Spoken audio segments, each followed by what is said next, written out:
The judge's gavel strikes the dark wooden table, and the sound echoes in my bones like an echo of all the years I've lived in silence. Here I am, Eleanor Vance, 67 years old, sitting in this cold courtroom with my wrinkled hands clutching a yellow envelope I've kept for 13 years. My heart pounds so hard, I'm afraid everyone can hear it. Across from me is my daughter, Valerie, in her elegant suit and with her red-tied lawyer pointing at me as if I'm a criminal. Her eyes burn with a rage I don't understand, or perhaps understand all too well. Beside her, Attorney Mark Sullivan reviews some papers with the confidence of someone who believes they have the truth on their side. "Your Honor," Valerie says, her voice trembling but firm, "my mother has had my children for 13 years without my consent. This constitutes parental kidnapping. I never authorized her to take them." Her words sting like sharp daggers. Kidnapping. That word pierces my chest and lodges deep where I keep all my motherly pains.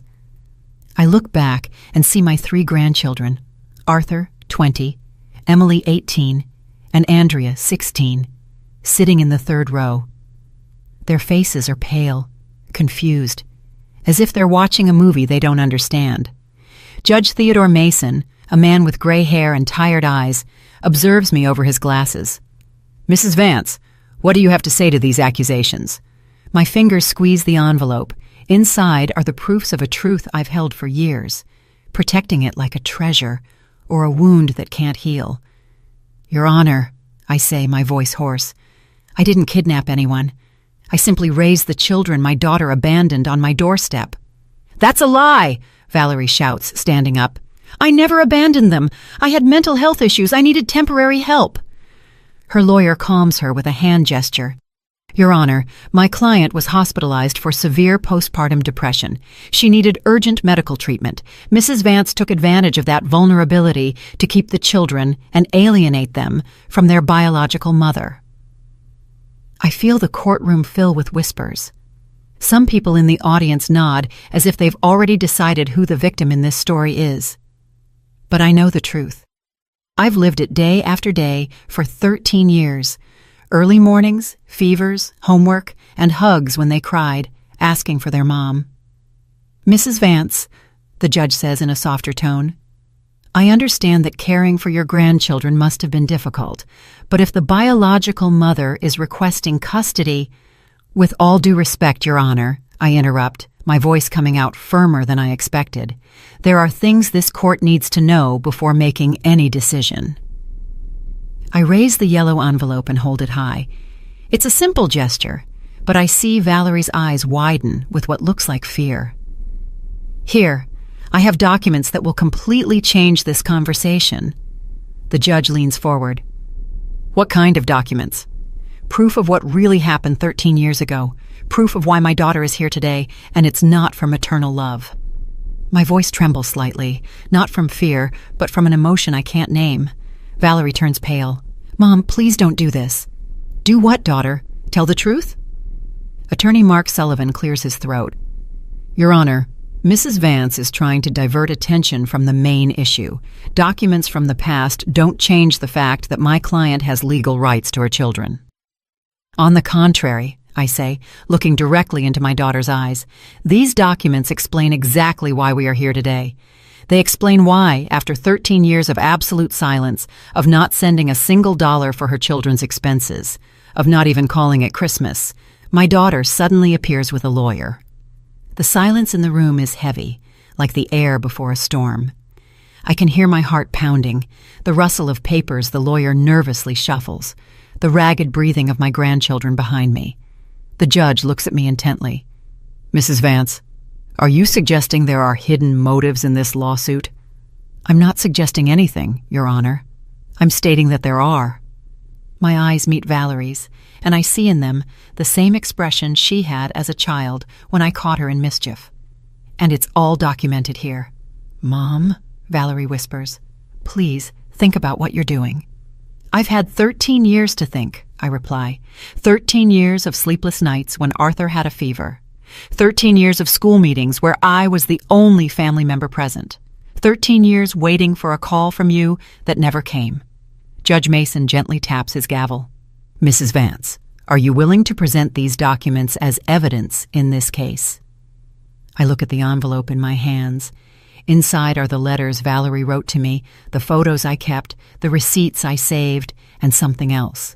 Something even my grandchildren don't know I have. Something that will change everything. Yes, Your Honor, I am ready. The judge nods and pauses to review his agenda. Very well, Mrs. Vance, but before examining these documents, I would like to hear your full account of the facts. Tell us what happened 13 years ago. I close my eyes for a moment and transport myself back to that day that changed my life forever. It was a rainy Tuesday in October. I was in my small kitchen preparing chamomile tea to calm my nerves after a doctor's appointment where my arthritis had been confirmed to be worsening. Then I heard the knocks on the door. It was near noon. I begin feeling my voice soften with the memory. Valerie appeared at my door with the 3 children. Arthur was 7 years old, Emily 5, and Andrea barely 3. They were dirty, their clothes wrinkled, and the little ones were crying from hunger. I look over at my grandchildren. Arthur gives me a sad smile, as if remembering fragments of that day. Emily's eyes are glassy, and Andrea, my little Andrea, hugs herself as she did when she was a scared child. My daughter entered my house like a hurricane, I continue. She carried a plastic bag with some of the children's clothes, all jumbled, nothing clean. She told me, "Mom, I need you to keep them for a while. It will only be a few weeks until I sort out my problems." Valerie lowers her gaze. Her lawyer whispers something in her ear, but she doesn't respond. I know she remembers that day as clearly as I do. I asked her what problems, if she needed financial help, if something had happened with the children's father, but she just kept repeating that she would be back soon. She gave each of them a quick kiss and left. The children ran to the window shouting, "Mommy! Mommy!"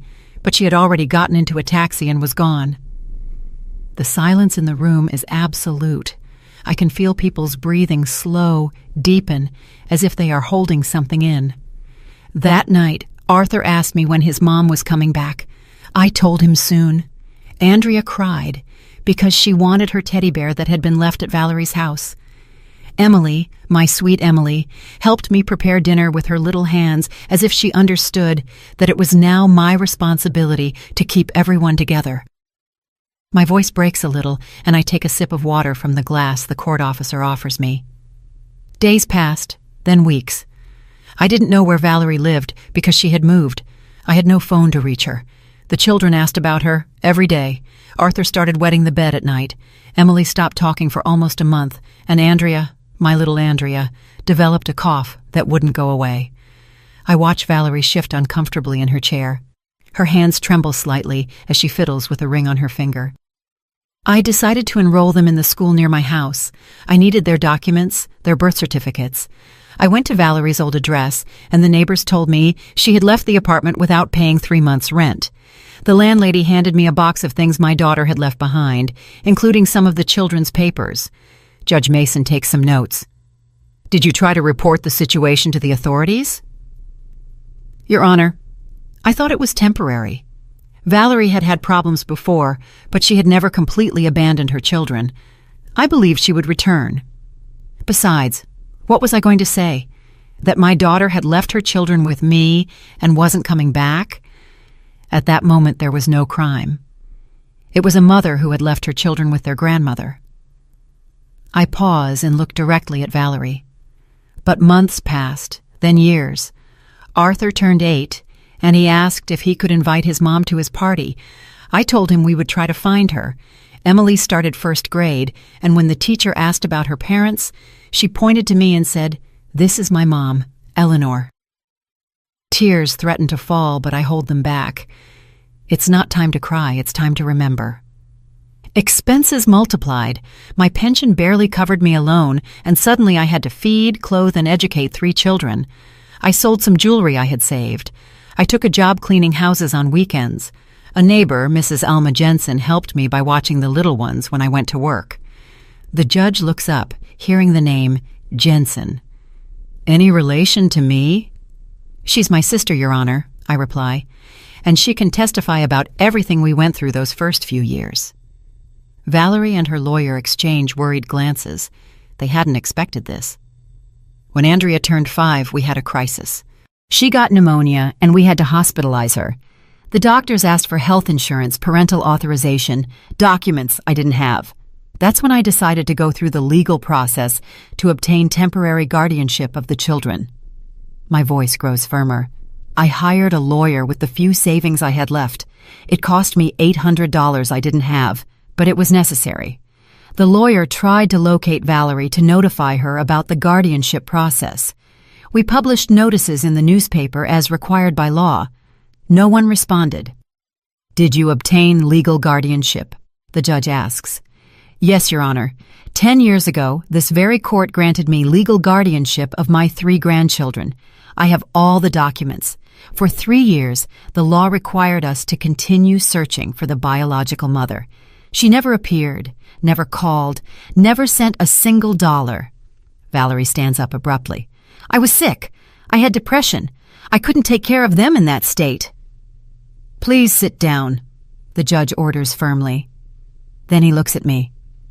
"Continue, Mrs. Vance." "The children grew up with me. Arthur graduated from high school with honors. Emily won poetry contests. Andrea learned to play guitar and formed a band at school. They went to therapy when they needed it. I took them to the doctor for vaccinations, to all their school events. I celebrated every birthday, every achievement, every important moment of their lives." I look at my grandchildren and see Arthur nod with tears in his eyes. "I never lied to them about their mother. I always told them she loved them, but couldn't take care of them at that time. I showed them pictures of her when they were babies. I saved every drawing they made for her, hoping she would return." "And they never had contact with her during all these years?" the judge asks. "Not once, Your Honor, until 2 months ago, when she appeared at my door with her lawyer and a custody demand." The judge leans forward. 2 months? And what changed after 13 years of total absence?" I smile slightly, because here comes the part Valerie doesn't want known. I raise the yellow envelope. "That answer, Your Honor, is in these documents." Judge Theodore Mason extends his hand toward me. "Mrs. Vance, please approach and present the documents you mentioned." I stand up slowly, feeling my knees protest with arthritis, but my determination is stronger than any physical pain. I walk toward the stand with the yellow envelope clutched to my chest. I can hear Valerie's nervous heels clicking against the wooden floor. "Your Honor," Attorney Mark Sullivan says, standing up, "I request that any document presented be examined by the defense before being admitted as evidence." "Of course," the judge replies.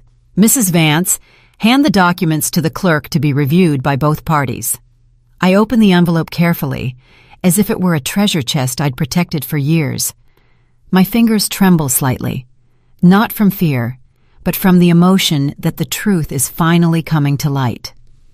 Inside are photographs, handwritten letters, receipts, and some folded papers that form the heart of this story.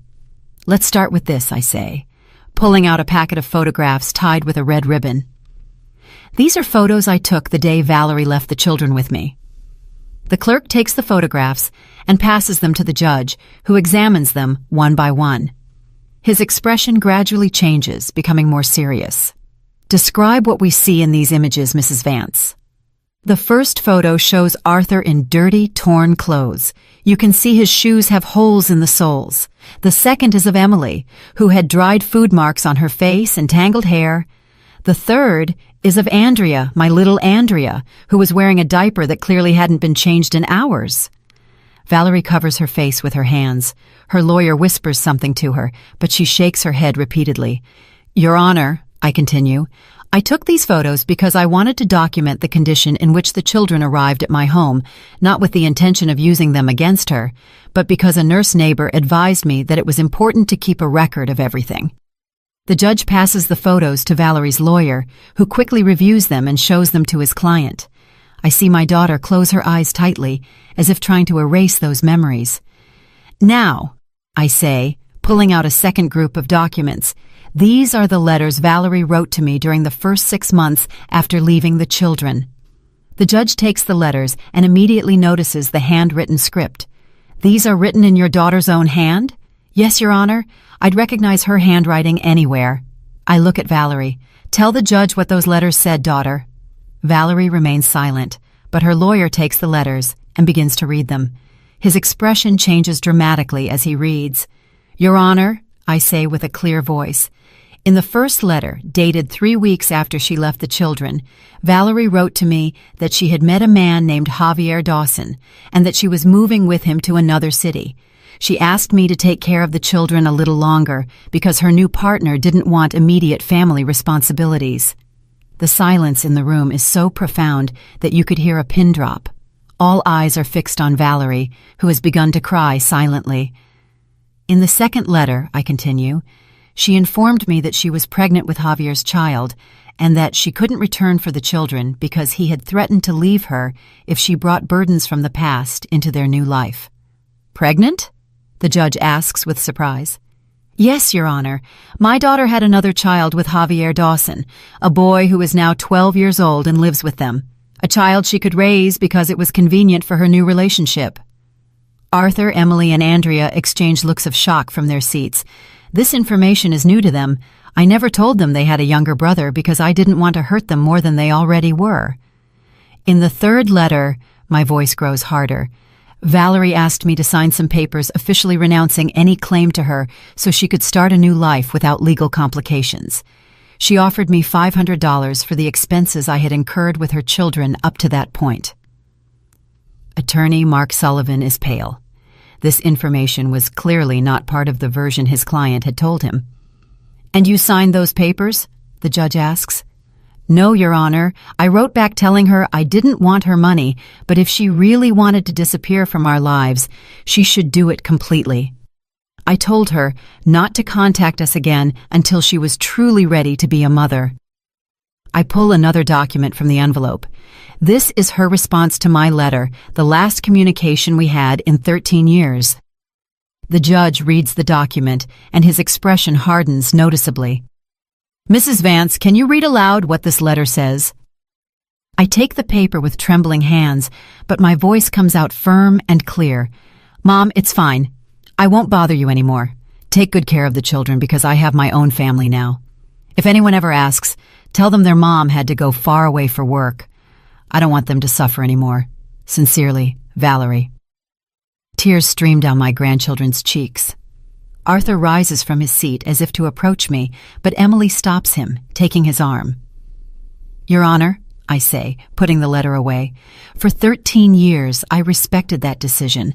I never looked for my daughter. I never tried to contact her. I raised her children with love, with the few resources I had, hoping that someday she would mature and return for the right reasons." "And why do you believe she has returned now?" the judge asks.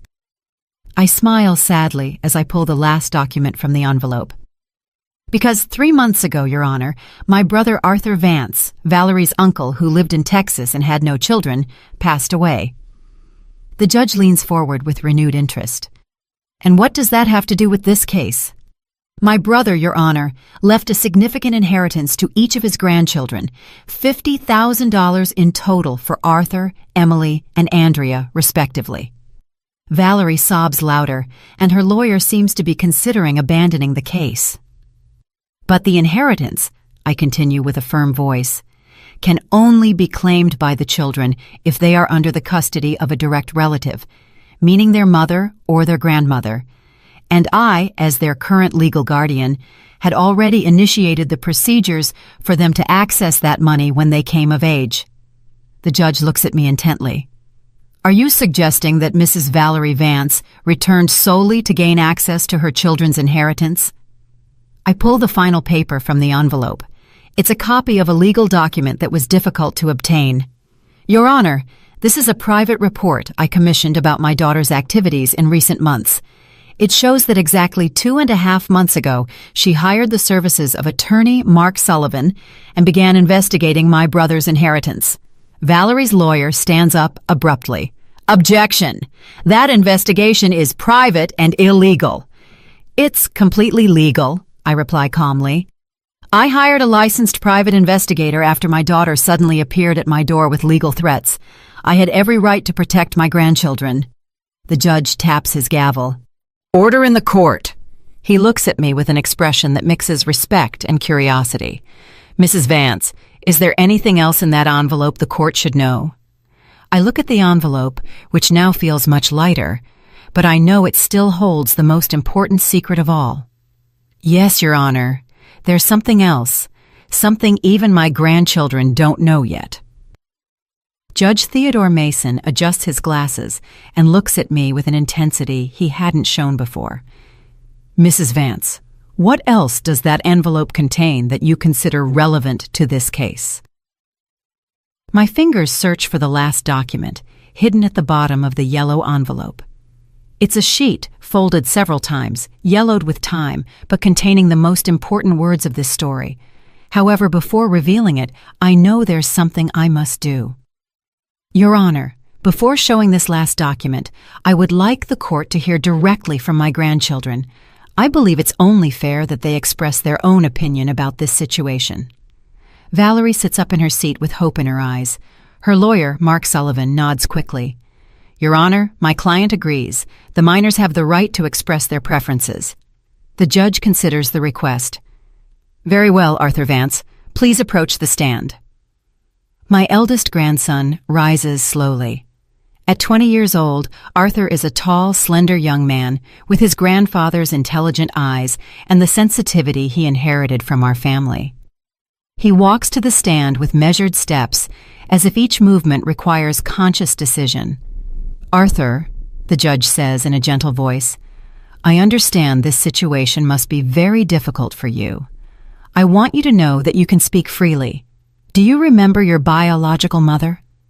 Arthur swallows and glances briefly at Valerie before answering. Yes, Your Honor, I have some vague memories. I remember there was a lot of confusion at home. I remember that sometimes there wasn't food and that my grandma Eleanor would show up with bags from the grocery store. I remember the day we arrived at her house and she bathed us, gave us clean clothes, and made us chicken soup. And how do you feel about your mother's absence during these years? Arthur closes his eyes for a moment. Your Honor, for a long time I was angry. I didn't understand why my mom didn't come back. My school friends had parents who picked them up, who went to their soccer games, who helped them with homework. I had my grandma Eleanor, who worked 2 jobs to support us and still never missed a school meeting. I watch Valerie cry silently, but Arthur continues with a maturity that breaks my heart. When I turned 15, I stopped being angry. I understood that my grandma had sacrificed her peace of mind, her health, and her savings for us. I understood that she had no obligation to raise us, but she did it because she loves us. And now that your biological mother has returned requesting custody, how do you feel? Arthur looks directly at Valerie. Mom, if I can call you that, I'm glad to know you're doing well. I'm glad to know you were able to overcome your problems, but I can't pretend these 13 years didn't happen. I can't pretend it doesn't hurt to know you formed another family while we grew up, wondering what we had done wrong.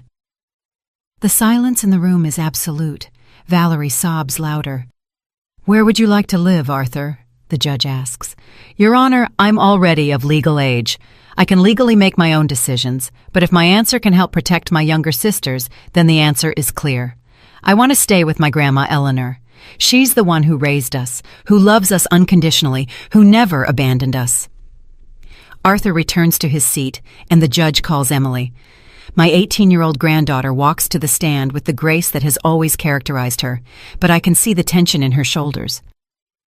Emily, you are also of legal age. What is your perspective on this situation? Emily takes a deep breath before speaking. Your Honor, I have some clearer memories than Arthur, because I was a little older when we came to live with my grandma. I remember my biological mom cried a lot. I remember that sometimes she would stay in bed all day, and we had to take care of ourselves. Valerie shouts from her seat. I was sick. I had postpartum depression. The judge silences her with a stern look. Please allow the young lady to finish. Emily continues, I understand you were sick, Mom, but I also remember the day we arrived at Grandma Eleanor's house. For the first time in a long time, someone asked us if we had eaten. Someone read us stories before bed. Someone told us everything would be okay. Tears run down my cheeks as I listen to my granddaughter's words. Grandma Eleanor took us to the psychologist when we had nightmares. She enrolled us in extracurricular activities so we wouldn't feel different from other children. When I was 14 and was diagnosed with juvenile diabetes, she learned about nutrition, about glucose measurement, about everything she needed to take care of me. The judge takes notes as Emily speaks. And regarding staying with your biological mother or your grandmother? Your Honor, my biological mom is a stranger to me. I know she shares my blood, but my Grandma Eleanor shared my childhood, my adolescence, my fears, and my dreams. The decision is easy. Finally, the judge calls Andrea. My youngest granddaughter, 16, approaches the stand with the determination that has always characterized her. She is the most physically similar to me, but she has a rebellious spirit that reminds me of Valerie when she was young. Andrea, you are a minor, but your opinion is very important to the court. What do you remember about your life before coming to live with your grandmother? Andrea looks at Valerie with an expression I can't decipher. Your Honor, I was very little, but I remember things. I remember being hungry. I remember crying and no one coming. I remember the smell of the house where we lived, a smell of sadness and abandonment.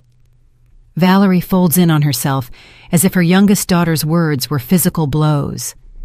But I also remember, Andrea continues, the first day at Grandma Eleanor's house. I remember she gave me a warm bath and put me in clean pajamas that smelled like fabric softener. I remember she made me warm milk with honey before bed and sang me a lullaby. Would you like to get to know your biological mother better? The judge asks. Andrea thinks for a moment. Your Honor, I'm not going to lie. I'm curious to meet the woman who gave me life, but I'm also scared. Scared that she'll leave again. Scared that her promises are like the ones she made 13 years ago. And where do you feel safest? With my Grandma Eleanor, Your Honor. She has never failed me, never lied to me. When I asked her why my mom had left, she didn't invent pretty stories. She told me the truth, that sometimes adults make difficult decisions, and that she loved me enough to stay. Andrea returns to her seat, and the judge addresses me again. Mrs. Vance, your grandchildren have been very clear in their preferences. Is there anything else the court should know before making a decision? I look at the yellow envelope in my hands, and then I look at my 3 grandchildren. They have been brave in speaking their truth. Now it's my turn to be brave with mine. Yes, Your Honor, there's something else, something that will completely change the perspective of this case. I pull the last document from the envelope. It's a sheet I've folded and unfolded so many times that the crease lines are permanent. This is a document I found 2 years ago among the things Valerie abandoned in her apartment, a document she herself wrote and signed. Valerie turns pale as a ghost. Her lawyer leans toward her, but my daughter shakes her head repeatedly. What kind of document, Mrs. Vance? A voluntary renunciation of parental rights, Your Honor, written in my daughter's own hand, signed and dated 3 days after she left the children with me. Judge Theodore Mason stands up abruptly, his expression transforming from professional curiosity to absolute shock. A voluntary renunciation of parental rights? Mrs. Vance, are you sure about what you're saying? Completely sure, Your Honor. I extend the document towards the court clerk. This paper was among the things Valerie abandoned in her apartment.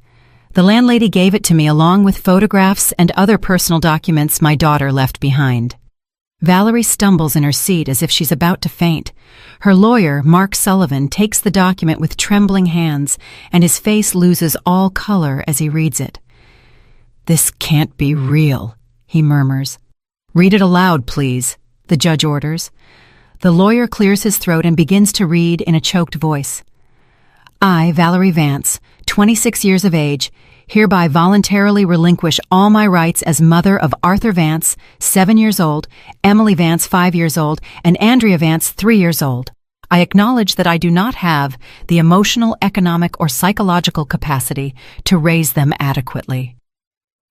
The silence in the room is so profound that you can hear the agitated breathing of everyone present. My grandchildren look at each other with expressions of confusion and pain. "Continue," the judge says in a grave voice. "I fully authorize my mother, Eleanor Vance, to make all legal, medical, and educational decisions related to my children. I waive any right to visit them, contact them, or claim them in the future. This decision is definitive and irrevocable. Signed, Valerie Vance, dated October 15th, 2011. Valerie breaks into hysterical sobs. "I was crazy. I didn't know what I was writing. I was mentally ill." The judge raps his gavel repeatedly. "Order. Mrs. Vance, do you have witnesses that this document was written voluntarily by your daughter?" "Yes, Your Honor." "The landlady of the building where Valerie lived, Mrs. Paula Sterling, can testify that my daughter asked her for paper and a pen to write an important letter 3 days after leaving the children. She can also confirm that Valerie was conscious and coherent during those days." Attorney Mark Sullivan whispers urgently to his client, but Valerie continues to sob uncontrollably. "Furthermore," I continue, "there's something else the court should know, something I discovered only 2 weeks ago that explains why my daughter returned exactly now." All eyes are fixed on me. I can feel the tension in the room intensify. "Your Honor, I hired the private investigator not only to learn about my daughter's recent movements, but also to fully understand her current situation. What we discovered is revealing." I pull a small folder from my purse. "Valerie and her partner, Javier Dawson, are facing a severe financial crisis. 6 months ago, Javier lost his job. 4 months ago, they received an eviction notice from their home. 3 months ago, exactly when they learned about my brother's inheritance, they began procedures to obtain custody of my grandchildren." Valerie lifts her head, her eyes red from crying. "Mom, please, let me finish, daughter." My voice is firm but not cruel. "The investigator also discovered that you and Javier have been living on loans and credit cards.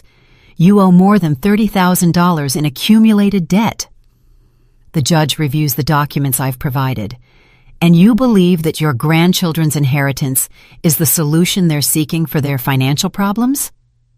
"I don't believe it, Your Honor. I know it." I look directly at Valerie. "Because a week ago, my daughter called me on the phone for the first time in 13 years. The surprise in the room is palpable.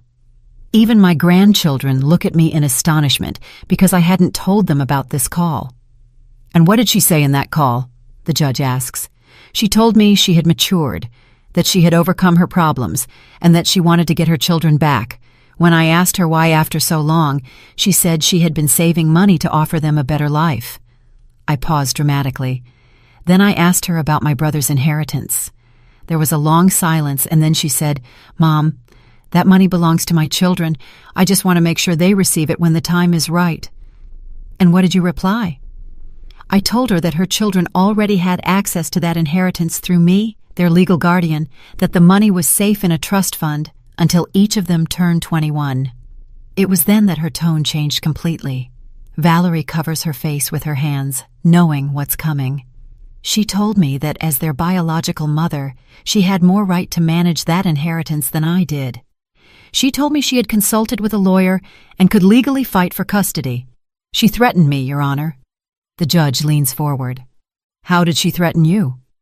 "She told me that if I didn't voluntarily transfer custody and control of the inheritance, she would accuse me of kidnapping. She told me she had witnesses who could testify that I had intentionally alienated the children from her. She told me that a judge would always favor a biological mother over a grandmother." Arthur suddenly stands up from his seat. "Grandma, why didn't you tell us she threatened you?" "Because I didn't want you to worry more than necessary," I reply softly, "and because I knew the truth would come out at the right time." The judge raps his gavel. "Young man, please take your seat." Then he looks at me. "Mrs. Vance, do you have that phone conversation recorded?" "No, Your Honor, but I have something better." I smile slightly. After that call, my daughter sent me several text messages where she repeated her threats, messages that are saved on my phone and that I have printed for the court. I pull out the message printouts and hand them to the clerk. The judge reads them in silence, his expression growing more severe with each message. "Can you read some of these messages to the court?" the judge asks. I take the printouts and read in a clear voice. Message from July 18th. "Mom, think it over carefully. I'm the biological mother, and any judge will side with me. Don't make this more difficult than it needs to be." I continue. Message from July 20th. "I've been talking to my lawyer. He says what you did could be considered parental kidnapping. You could go to jail." And the last message. My voice grows firmer. From July 22nd. "Mom, if you give me custody voluntarily, we can reach an agreement on the inheritance. 50-50. You keep half for having taken care of them. I keep half because I'm their mother. But if you force me to go to trial, I get everything." The judge places the documents on his desk and looks directly at Valerie. "Mrs. Vance, do you confirm that you sent these messages?" Valerie sobs, unable to articulate a word. Her lawyer looks completely defeated. "Your Honor," I say softly, "I want to make it clear that I'm not seeking revenge against my daughter. I understand that she went through difficult times when she was young. I understand that early motherhood and mental health problems can lead to desperate decisions."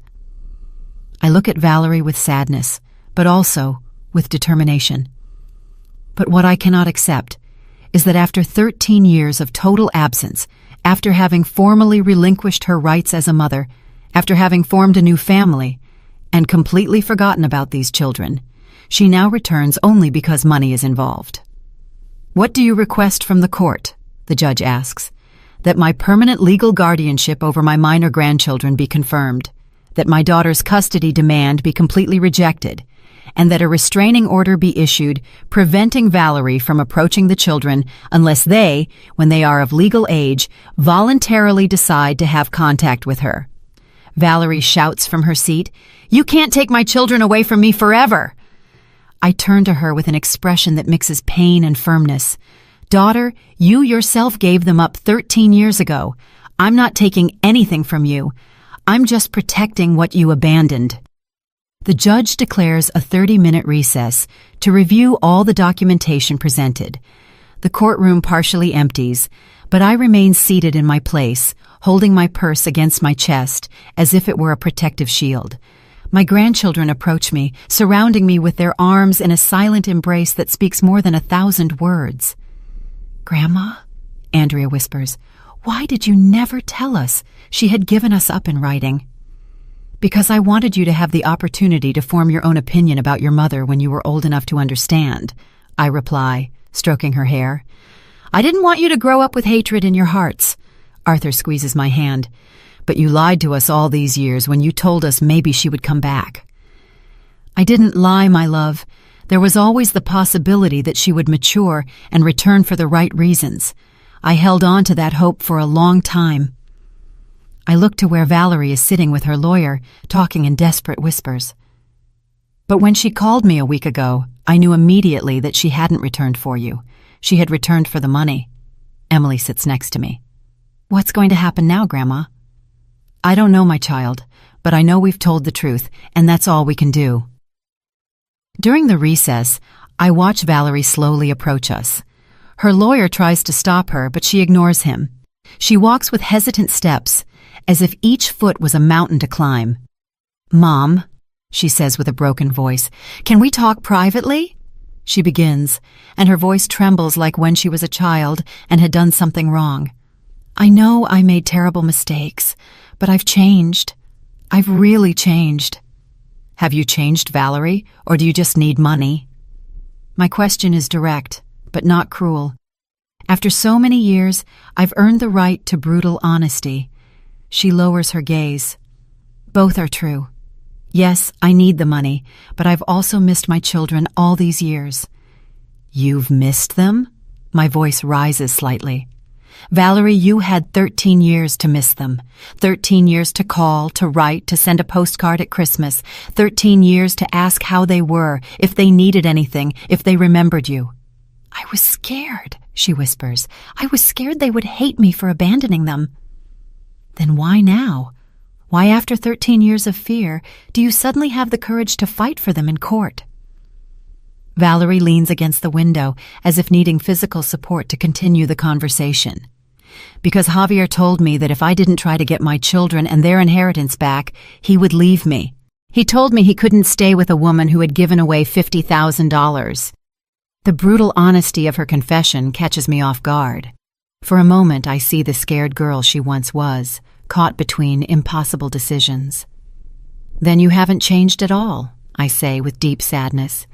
13 years ago, you made a decision based on what a man demanded of you. Today you are here for the same reason. It's not that simple. Her voice rises, but she immediately looks around to make sure no one hears us. Mom, you don't understand the pressure I've lived under. Javier has supported me all these years. Without him, I have nothing. I don't have a job. I don't have my own home. I don't have savings. And what about your other child? The child you could raise because it was convenient for your relationship? Valerie stumbles as if I had slapped her. Paul is different. He was born within my marriage to Javier. He was part of our plans. Arthur, Emily, and Andrea were also your children. Valerie, they also deserved unconditional love. But I couldn't give them that, she explodes, tears streaming down her face. I was a kid when I had them. I didn't know how to be a mother. Every time Arthur cried, I cried too. Every time Emily had nightmares, I had panic attacks. I couldn't handle them. For the first time in this conversation, I feel a pang of compassion for my daughter. Then why didn't you ask me for help at that time? Why didn't you come to me and say, Mom, I can't do this alone? Because I was afraid you'd judge me. I was afraid you'd think I was a bad mother. Valerie, my voice softens.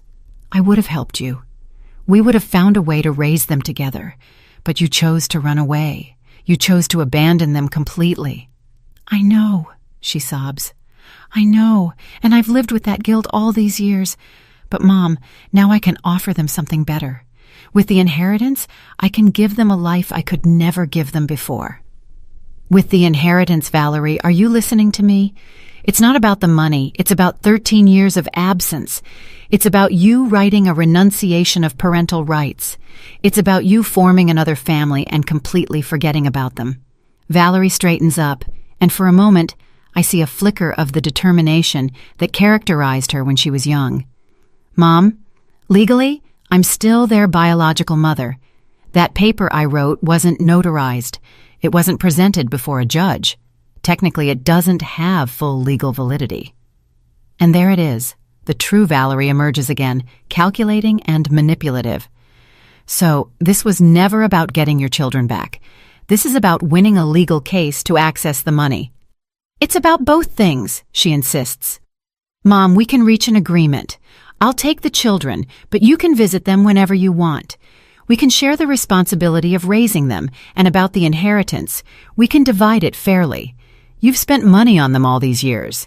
It's fair that you receive compensation. Compensation. The word comes out of my mouth like poison. Valerie, do you think I raised your children expecting financial reward?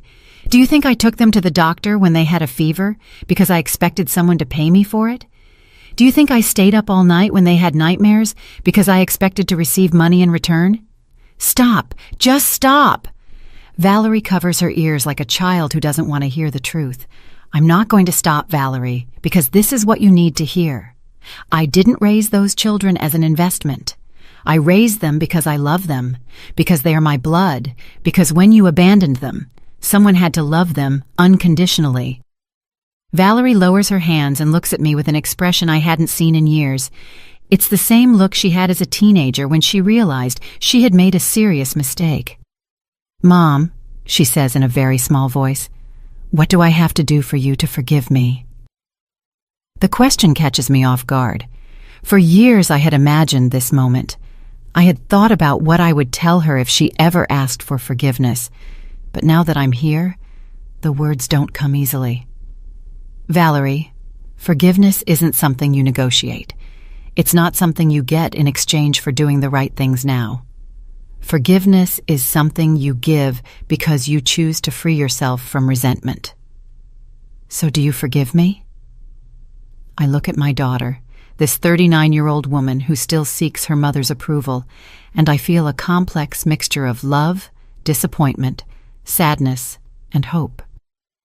I forgive you for being a scared child who didn't know how to be a mother. I forgive you for making desperate decisions when you felt overwhelmed. I forgive you for running away when the responsibility became too heavy. Valerie smiles with hope, but I continue. But I cannot forgive you for coming back only when money is involved. I cannot forgive you for threatening me with jail to get what you want, and I cannot allow you to hurt those children again.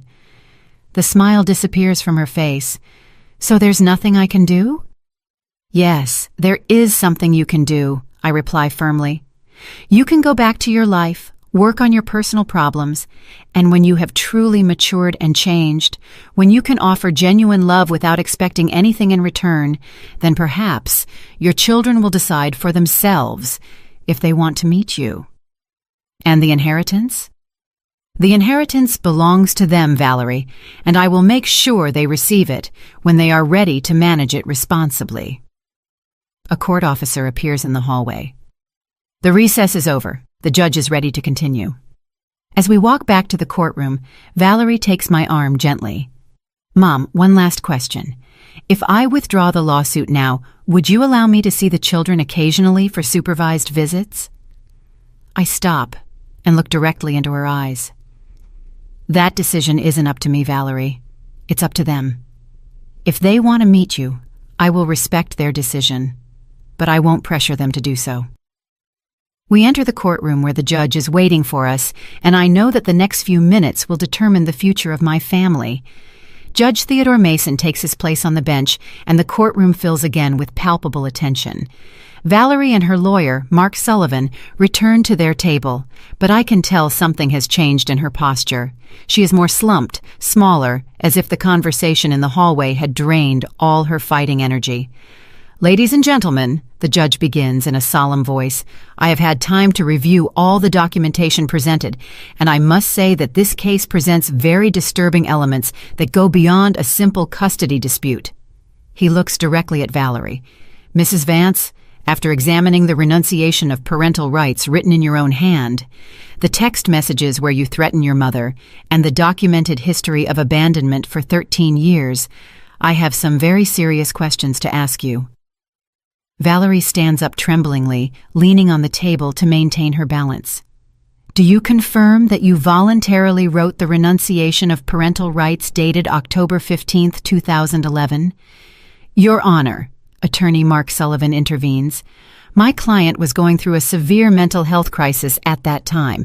She cannot be held responsible for decisions made under those circumstances. Attorney Sullivan, the judge replies in a severe tone, I have reviewed the medical reports you presented as evidence of your client's depression.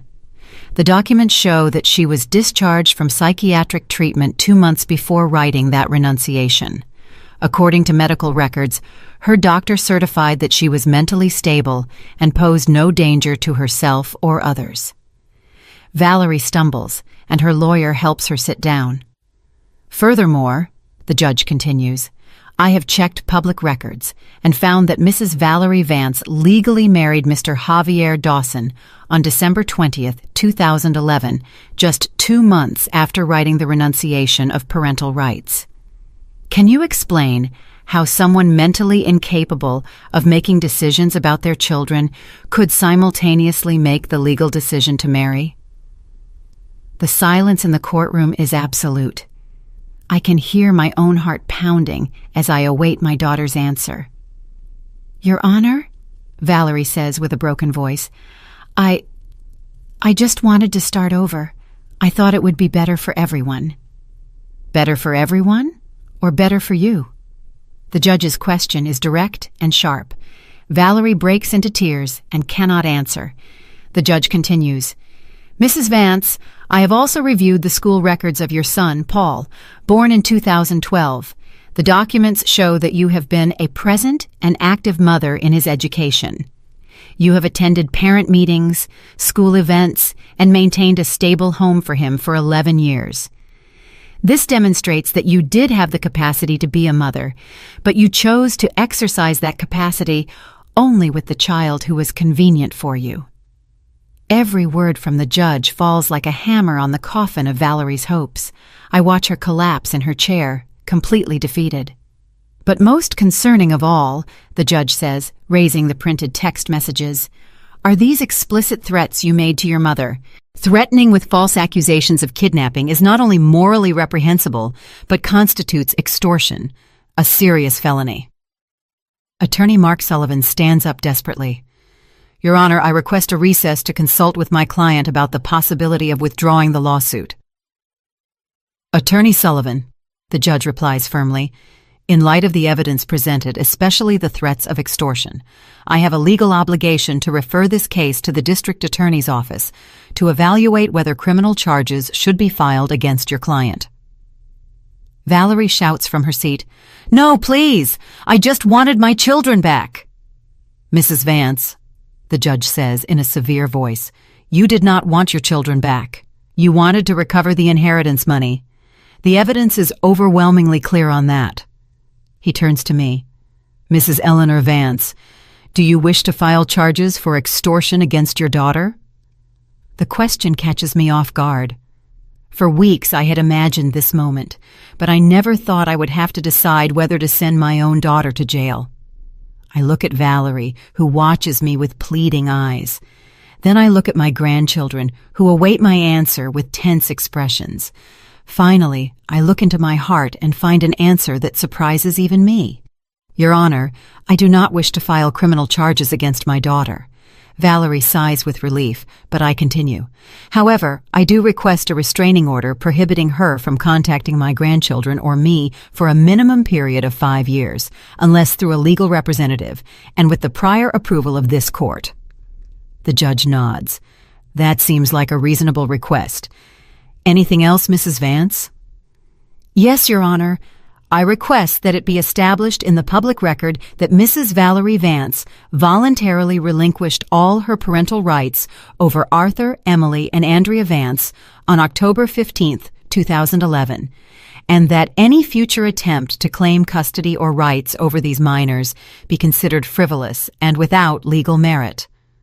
Granted, the judge says, making notes in his documents. Valerie stands up, swaying. Mom, please don't do this. Don't take my children away from me forever.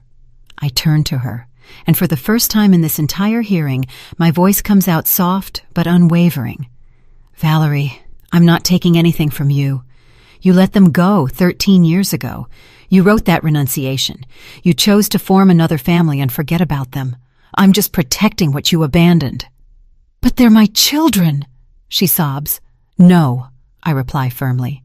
They are the children you had, but I am the one who raised them. I am the one who loves them unconditionally. I am the one who sacrificed my peace of mind, my health, and my money to give them a stable home. Arthur rises from his seat in the gallery. Your Honor, may I say something? The judge nods. Please approach. My grandson walks to the stand with the dignity of an adult man, although I see in his eyes the pain of the child he once was. Your Honor, I want it to be clear for the record that my sisters and I do not consider Valerie Vance our mother. She is the woman who gave us life, but our mother is Eleanor Vance, the woman who raised us, educated us, loved us, and never abandoned us. He turns to Valerie. And I want you to know, Valerie, that if you ever truly change in the future, if you can ever offer genuine love without expecting anything in return, if you can ever prove that you have truly matured, then perhaps we will consider getting to know you as a person. But you will never be our mother. That title has been earned by Grandma Eleanor. Valerie sobs uncontrollably, but Arthur is not finished. And about Uncle Arthur's inheritance, I want you to know that when we turn 21 and can freely dispose of that money, a portion will go to Grandma Eleanor because she deserves to be rewarded for all the sacrifices she made for us. Emily and Andrea rise from their seats and join their brother in front of the stand. I also want to say something, Emily says with a clear voice. Valerie, I don't hate you, but I don't know you either. To me, you're a stranger who shared some of her DNA with me. My real family is here with my Grandma Eleanor and my siblings. Andrea, the youngest, looks Valerie directly in the eyes. And I want you to know that if you had come back for love, if you had come back because you really missed us, maybe we could have built something. But you came back for money, and that tells us everything we need to know about who you really are. The judge gently taps his gavel. By hereby, this court rules the following. The permanent legal guardianship of Mrs. Eleanor Vance over minors. Emily Vance and Andrea Vance is confirmed. A 5-year restraining order is established against Mrs. Valerie Vance. The custody demand filed by Mrs. Valerie Vance is declared null and void, and she is prohibited from filing similar lawsuits in the future without substantial new evidence of a change in circumstances. Valerie collapses completely, held up only by her lawyer. Mom, she whispers, will you ever be able to completely forgive me? I walk towards her slowly, feeling the weight of all these years on my shoulders. When I reach her side, I place my hand on her tear-streaked cheek. Valerie, I forgave you a long time ago, but forgiveness doesn't mean I can allow you to hurt these children again. They have suffered enough. What am I going to do now? She asks in a lost little girl's voice. You're going to go back home. You're going to take care of the child you have. You're going to work on yourself, on being a better person. And perhaps someday in the future, when you have truly changed, my grandchildren will decide for themselves if they want to meet you. And if Javier leaves me because I didn't get the money? I sigh deeply. Then perhaps it's time you learn to stand on your own 2 feet, daughter. Perhaps it's time you stop basing your decisions on what men expect from you. The judge stands, indicating that the hearing is over. This court is closed. As we leave the courtroom, I feel a strange mix of triumph and sadness. I won the legal battle, but I lost hope that my daughter had returned for the right reasons. But when my grandchildren surround me with their arms in the courthouse hallway, I know I made the right decisions. Sometimes love means protecting those you love, even if it hurts those you also love. 3 months after the trial, I'm sitting in my small kitchen, watching Andrea practice guitar for her school recital. The evening light streams through the window and illuminates her concentrated face, so much like mine when I was her age. Arthur is in college, studying engineering on a full scholarship we secured after much effort. Emily works part-time at a bookstore while finishing high school. Life has found its rhythm again, but differently, more peacefully. There's no longer that constant tension of wondering if someone will come to take the children. There are no more sleepless nights thinking about legal demands. The restraining order has given us the peace we needed. The doorbell rings and I go to open it. It's Mrs. Alma, my neighbor and the judge's sister, bringing a tray of freshly made tamales. Eleanor, look what I brought you, she says with her maternal smile. I know you've been working hard, and I thought these would do you good. Thanks, Alma. Come in. Let's have some coffee. As we prepare the coffee, Alma looks at me with that expression I know well. She has something to say, but doesn't know how to begin. Just say it, Alma. I've known you for 40 years. It's about Valerie, she says finally. My brother Theodore told me she's been asking for information on how to appeal the decision. I feel a knot in my stomach, but I take a deep breath. And what did they tell her? That she has no legal grounds to appeal, that the renunciation of parental rights she wrote is valid, especially considering her subsequent behavior. But Eleanor, there's something else. Javier left her last week. He took their son, Paul, and told her he couldn't stay with a woman who had lost $150,000 for being stupid. The news hits me like a slap. Despite everything Valerie did to me, she's still my daughter, and it hurts to know she's suffering. Where is she living now? In a small apartment near downtown. She's working cleaning offices at night. Theodore says she looks terrible, very thin, very sad. Andrea stops playing guitar and approaches us. "Are you talking about my biological mom?" "Yes, my love," I reply honestly. It seems she's going through a difficult time. Andrea sits next to me. "Do you feel bad for her, Grandma?" The question takes me by surprise with its maturity. "Yes, I feel bad. Despite everything that happened, she's still my daughter. I don't like knowing she's suffering. But that doesn't mean we did anything wrong by defending ourselves, right?" I smile and caress her hair. "No, my love. Sometimes in life we have to make difficult decisions. You can feel compassion for someone and at the same time protect yourself from them." Alma interrupts us gently. "Eleanor, there's something else you should know. Valerie has been asking about the children.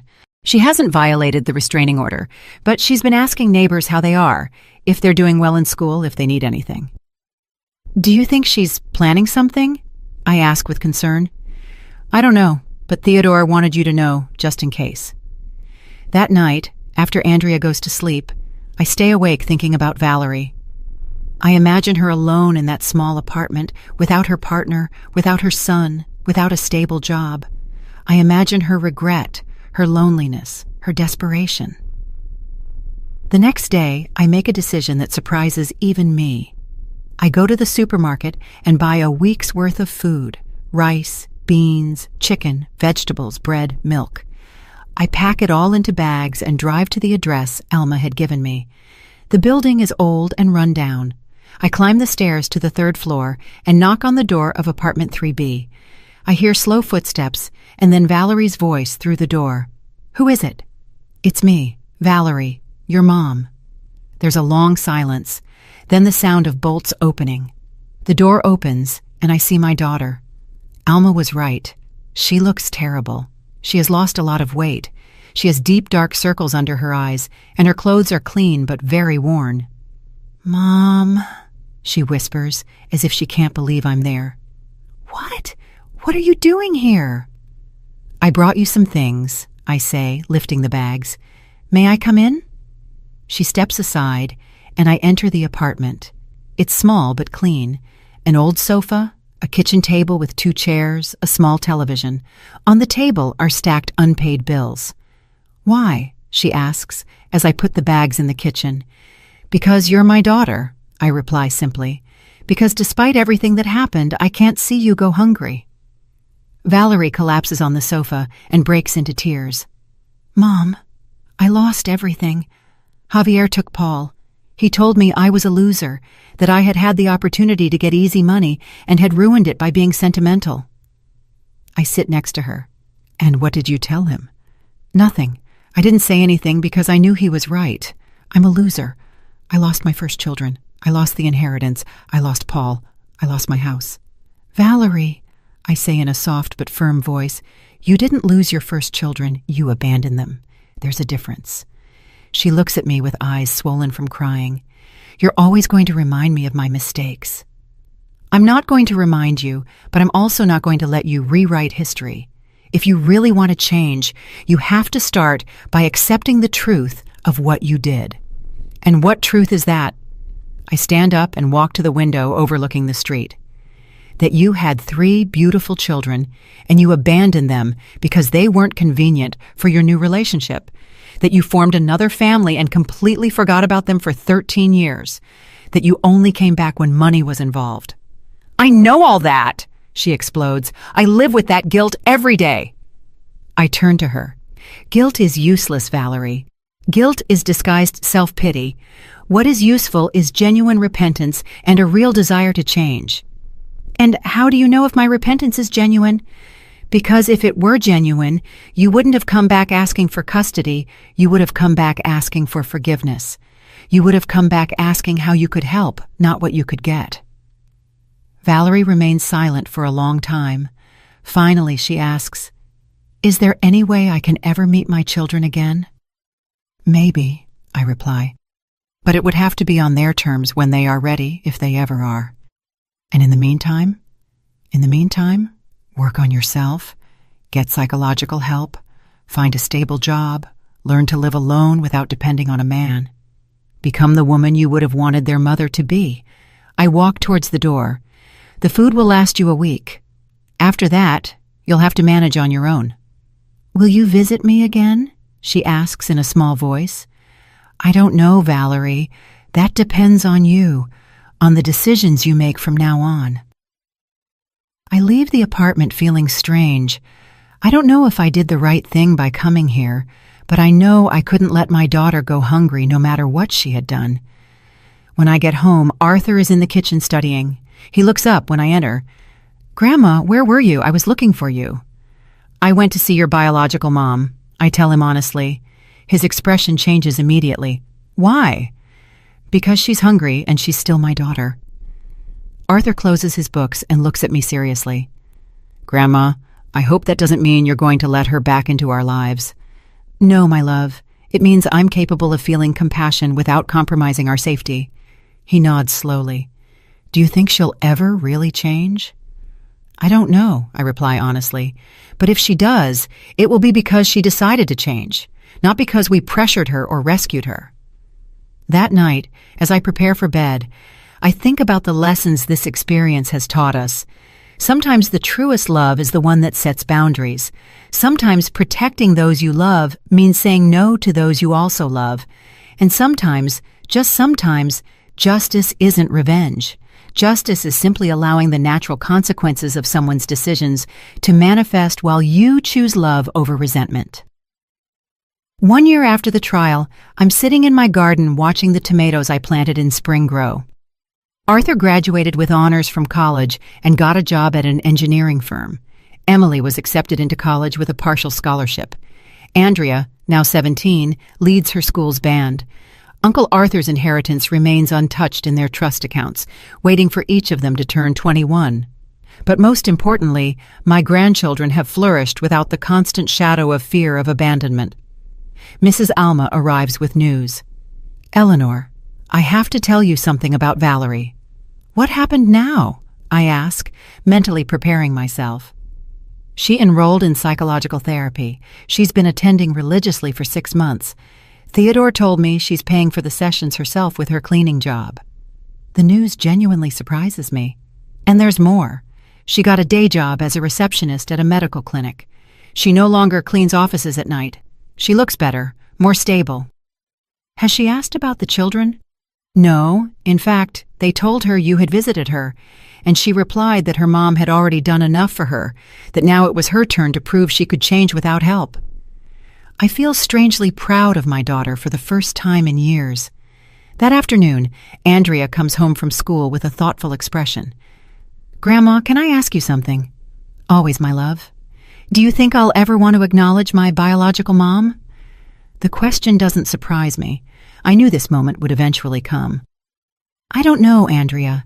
It's a decision only you can make when you're ready. Would you be upset if someday I decided to meet her? No, my love. I would be proud of you for making your own decisions as a responsible adult. And if I decided never to meet her, I would be proud of that too. The decision is completely yours. That night, as I prepare dinner, I reflect on everything we've lived through. For years, I held resentment towards Valerie, resentment for leaving me with a responsibility that wasn't mine, resentment for forgetting about her children, resentment for coming back only for money. But now, after all this time, I realized that resentment was a chain that tied both her and me. When I let go of it, I freed myself. Last week, Emily turned 19. During the celebration, she told me something that filled my heart. Grandma, thank you for saving us. But more than that, thank you for teaching us that true love doesn't abandon. Arthur, now 21, has full access to his inheritance. The first thing he did was set aside $10,000 for me. For everything you spent on us all these years, he told me. I accepted the money, not because I needed it, but because it was important for him to give it to me. Sometimes I wonder what would have happened if Valerie had come back for the right reasons, if she had come asking for forgiveness instead of demanding custody, if she had shown genuine repentance instead of legal threats. Maybe we would have found a way to coexist. Maybe we would have been able to build something resembling an extended family. Maybe my grandchildren would have had the opportunity to meet their biological mother under healthy circumstances. But life isn't about maybes. It's about the decisions we make with the information we have at the moment we have it. I chose to protect 3 abandoned children. I chose to love them unconditionally when their own mother couldn't. I chose to sacrifice my peace of mind and my resources to give them stability. And when it came time to defend them, I chose to fight for them with all my strength. I regret none of those decisions. Today, as I watch Andrea practice guitar, Emily study for her college exams, and Arthur plan his professional future, I know I made the right decisions. They are responsible, empathetic, hardworking adults. They are good people who contribute positively to the world. They are living proof that unconditional love and firm boundaries can coexist. Sometimes people ask me if I hate Valerie for what she did. The answer is no. I don't hate her, but I don't excuse her either. I understand she was young when she had her children. I understand that motherhood can be overwhelming. I understand that we all make mistakes, but I also understand that some mistakes have permanent consequences. And choosing to abandon your children isn't a mistake. It's a decision that defines who you are as a person. Valerie chose her new life over her children. I chose those children over my comfort. We both live with the consequences of our decisions. The difference is that I can sleep peacefully at night, knowing that I always put the children's well-being first. She will have to live forever, knowing that she abandoned them when they needed her most. If there's one lesson in all this, it's that justice doesn't always come in the form of punishment. Sometimes justice is simply each person receiving exactly what their actions deserve.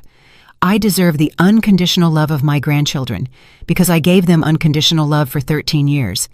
Valerie deserves the absence of that love because she chose to be absent for 13 years. It's not revenge. It's natural consequence. And perhaps if she has truly changed, if she is truly working on herself, someday my grandchildren will decide to give her a chance. But it will be their decision, on their terms, when they are ready. In the meantime, I will continue to be what I have always been, their grandmother, their protector, their safe home, their unconditional love, because that's how true love works. It doesn't abandon, it doesn't negotiate, it doesn't set conditions. It simply is. Constant like the dawn, strong like the roots of an old tree, silent like a prayer that never ends. And that, at the end of the day, is enough. Did you like my story, and which city are you listening from? Let's meet in the comments. If you like the story, you can support me by sending a super thanks so I can keep bringing more stories like this. Thank you so much for your sweet support. I'm looking forward to your comments on the story. On the screen, you can see 2 new life stories that I highly recommend. There's so much more on my channel. Don't forget to subscribe. See you in the next life story with love and respect.